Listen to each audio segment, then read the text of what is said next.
Hi friends, எல்லாத்துக்கும் வணக்கம். இன்றைக்கி ஆடி 18 காலையிலேருந்து வீட்டு வேலை எல்லாமே சரியாக போச்சுங்க.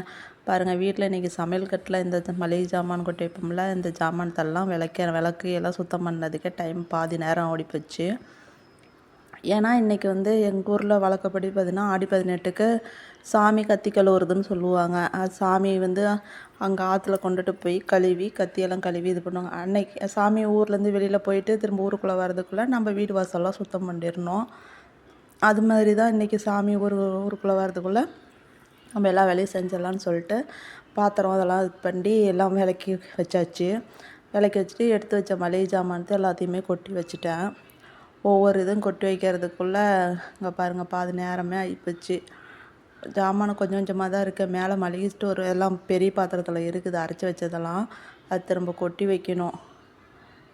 பாருங்கள், எல்லா மசாலாவுக்குமே பாருங்கள் ஸ்பூன் போட்டு ஒவ்வொரு இதுக்குமே வச்சுருக்கிறேன்.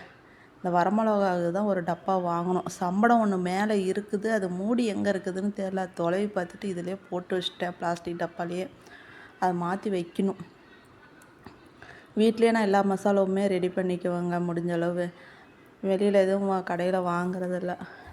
தவிர்க்க முடியாத சூழ்நிலைக்கு வேணால் ஏதாவது ஒன்று வாங்கிக்குவேன்.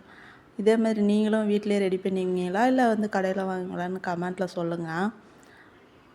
என் வீடியோ பிடிச்சிருந்தா சப்ஸ்கிரைப் பண்ணுங்கள், லைக் பண்ணுங்கள், ஷேர் பண்ணுங்கள், கமெண்ட் பண்ணுங்கள்.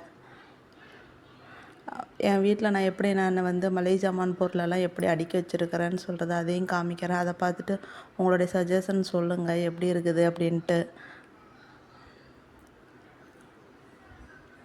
பாருங்கள், ஒவ்வொரு இதுக்காக ஸ்பூன் போட்டு வைக்கிறேன். ஆனால் இந்த பிள்ளைங்க இருக்கிறாங்க பார்த்தீங்களா, ஸ்பூன் ஏதாவது சாப்பிட்ணுன்னா இதெல்லாம் தான் எடுப்பாங்க.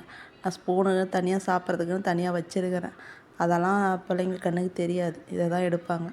பாருங்கள், இப்படி தான் நான் கரெக்டாக அடுக்கி வச்சுருக்கிறேன். என்னுடைய சமையல் கட்டு இப்படி தாங்க இருக்கும். எப்படி இருக்குதுன்னு நீங்களே சொல்லுங்கள். பாய்ங்க, இன்னொரு வீடியோவில் பார்க்கலாம். பாய்.